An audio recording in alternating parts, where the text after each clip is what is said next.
আসসালামু আলাইকুম দেশবাসী।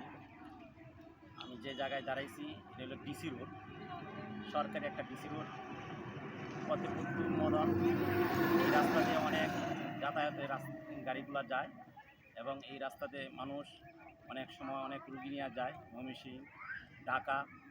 কিন্তু এই রাস্তার পরিস্থিতি এই অবস্থা যে বাবর ভাই 17 বছর এই রাস্তা করার পরে, 17 বছর আগে এই রাস্তা করছিল, এই 17 বছর পর্যন্ত এই রাস্তার মধ্যে একটা পাথরও পালানো হয় নাই। এখন এইভাবে রাস্তা ভাঙতে ভাঙতে নদীর ভিতরে চলে যাচ্ছে। কিন্তু এখন মানুষ যাইতে পারতেছে না এবং একটা বাইক যাইতে পারতেছে না, একটা অটো রিক্সা যাইতে পারতেছে না এবং খুব ভয়ঙ্কর অবস্থায় কোন মুহূর্তে কোন অ্যাক্সিডেন্ট হয়, মানুষ খুব আতঙ্কের মধ্যে আছে এই রাস্তা নিয়ে। আমি দেশের সকল নেতাকর্মীদেরকে আমি জানাই এবং বর্তমান সরকারকে আমি এই দৃষ্টান্তটা দেখাই এবং বলতেছি যে এই দৃষ্টান্তটা দেখিয়া যেভাবে আমাদের বাবর ভাইয়ের স্মৃতিকে যেভাবে সৌন্দর্য হয় অতি তাড়াতাড়ি, এই জন্য আমার তত্ত্বাবধায়ক সরকারকে আমি অনুরোধ জানাই এবং এই রাস্তাটা খুবই দরকারি।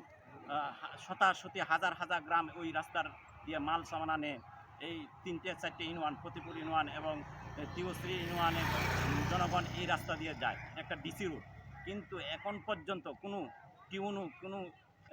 বড় ধরনের কর্মচারী, সরকারি কর্মচারী এই দায়িত্ব আজও পর্যন্ত নেয় নাই।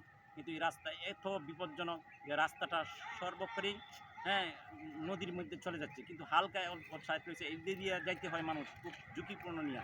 কিন্তু মানুষ কী করবে, এছাড়া দ্বিতীয় কোনো রাস্তা নাই। আর এই রাস্তাটা এতই জরুরি, রাস্তার পাশেই নদী।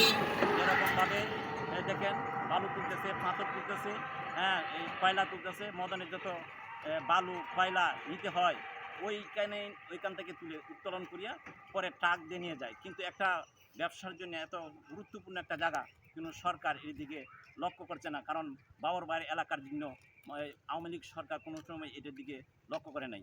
এই জন্য এখন তত্ত্বাবধায়ক সরকারকে এই কাজটা দেখার জন্য আমি অনুরোধ জানাই। আসসালামু আলাইকুম দেশবাসী।